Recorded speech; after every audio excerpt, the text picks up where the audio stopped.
anak dan keturunan kalian itu serta harta-harta kalian itu hanyalah menjadi fitnah bagi kalian semua. Nah, yang menjadi fitnah ini anak keturunan yang seperti apa serta harta-harta yang bagaimana. Assalamualaikum warahmatullahi wabarakatuh. Saudara-saudara sekalian, inilah negara gurun pasir, negara yang tandus tapi makmur, karena memang Allah sudah menentukan bahwasanya Makkah dan Madinah Allah jamin rizkinya dengan buah-buahan yang berlimpah. Jadi barokah daripada Makkah dan Madinah, sehingga daerah-daerah sekitarnya pun mendapatkan barokah dari negeri yang dimuliakan oleh Allah Subhanahu wa taala, negeri kelahiran baginda Nabi Muhammad sallallahu alaihi wasallam.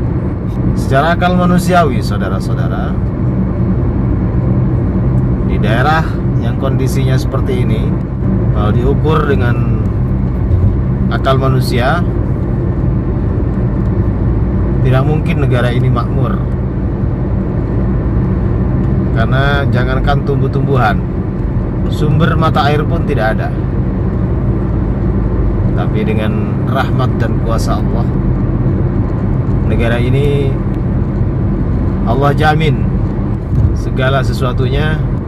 Semua kebutuhan penduduk Arab Saudi ini, khususnya penduduk Mekah dan Madinah, saudara-saudara, sehingga mereka menjadi makmur. Daripada jaminan Allah Subhanahu wa taala, negeri-negeri yang subur pun tidak menandingi.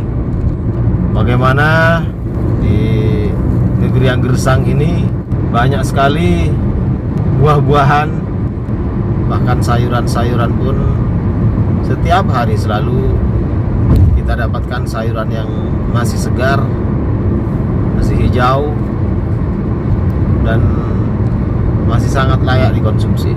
Saudara-saudara, negara Arab Saudi jauh berbanding 180 derajat daripada negara kita yang subur, hijau, setiap hari hujan dan makmur. Saudara-saudara, di Saudi ini penduduknya hampir tidak ketahuan mana orang kaya, mana orang miskin, mana yang kelas atas, mana yang kelas menengah. Karena kalau kita lihat dari segi mereka berpakaian, semuanya sama. Sama-sama pakai gamis putih atau jenis-jenis gamis lainnya. Yang jelas sama-sama pakai gamis yang tidak memberikan pandangan perbedaan sosial di antara kita. Di sini dari kelas paling bawah mereka sarapannya tamis. Begitu juga dengan orang-orang yang kaya, sampai keluarga amir pun mereka mengonsumsi tamis juga. Dan begitu juga saudara-saudara sekalian tentang duniawi. Walaupun mereka hartanya berlimpah, tapi mereka tidak pernah mendewakan dunia. Mobil-mobil, kendaraan-kendaraan di sini sangat-sangat bagus, dan rata-rata mobil mewah, saudara. Tapi semewah apapun kendaraan mereka, mereka tidak terlalu memperhatikannya. Bahkan sering sekali, saudara-saudara, hari ini ambil dari dealer, besok hari sudah penyok semua, dan mereka tidak terlalu merawatnya. Mobil-mobil yang biasanya dimiliki oleh orang-orang sekelas menteri kalau di Indonesia, di sini hanya dibuat taksi. Dan 90% mobil di Arab Saudi ini penyok semua, karena serempetan tabrakan, baik tabrakan ringan atau tabrakan berat, di sini sudah biasa. Land Cruiser, Lexus yang baru, Mercedes-Benz, sampai mobil sejenis Ferrari di Saudi ini hanya dibuat mainan, saudara. Itulah buktinya kalau warga Arab Saudi ini tidak terlalu memperhatikan dunia, tidak mendewakan dunia. Kenapa, saudara-saudara? Karena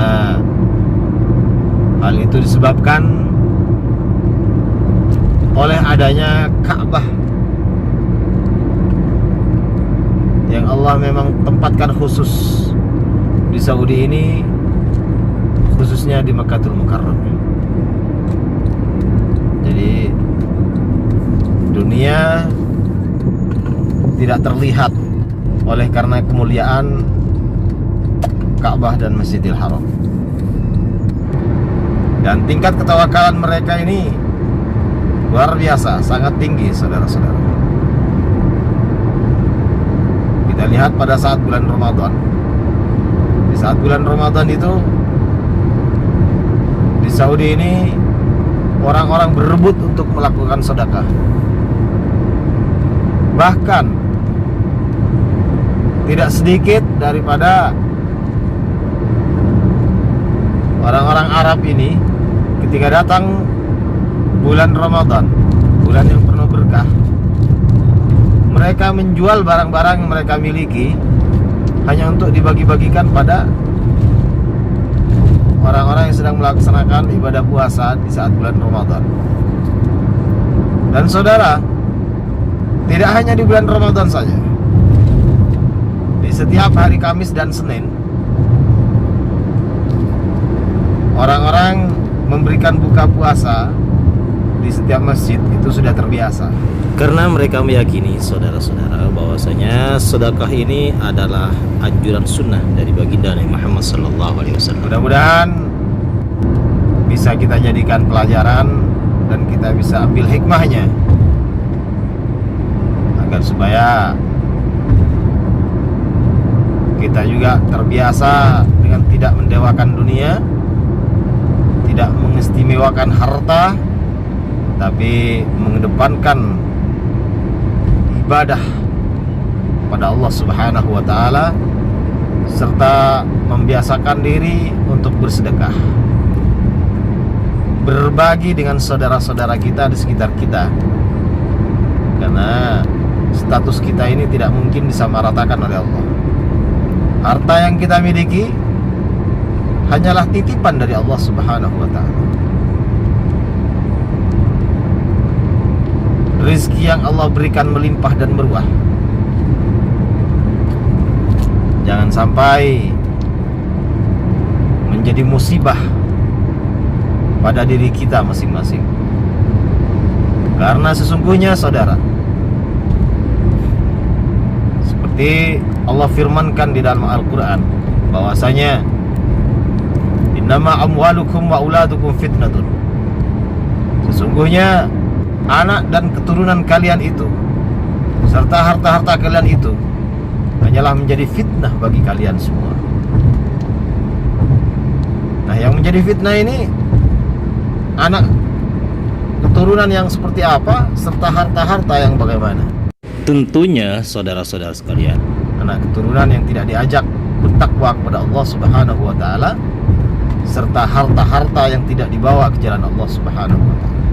Namun sebaliknya, saudara-saudara, jika dua hal yang Allah firmankan ini kita ajak, kita bawa di jalan Allah Subhanahu wa taala, maka akan menjadikan jalan tersendiri, jalan khusus untuk amal-amal kita, sehingga seperti yang dijanjikan oleh baginda Nabi Muhammad SAW, yaitu tiga perkara yang tidak akan pernah putus selama-lamanya sampai kita mendapatkan Yaumul Ba'thi, hari kebangkitan kembali, Yaumul Hisab, Hari dimana kita pada saat itu kita akan dimintakan pertanggungjawaban. Kita akan dihisab, akan diperhitungkan amal-amal kita, amal buruk dan amal baik kita.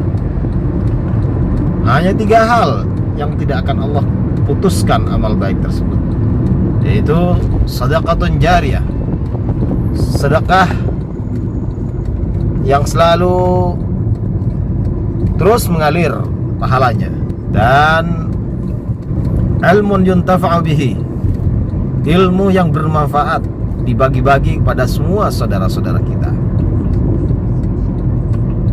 Serta yang ketiga adalah waladun salihun yad'u lahu, anak soleh yang mendoakan kedua orang tuanya. Itulah saudara-saudara sekalian, 3 hal yang dijanjikan oleh baginda Nabi Muhammad SAW yang selamanya tidak akan pernah putus. Terima kasih. Mudah-mudahan hal ini menjadi bagian daripada manfaat untuk kita semua. Wassalamualaikum warahmatullahi wabarakatuh.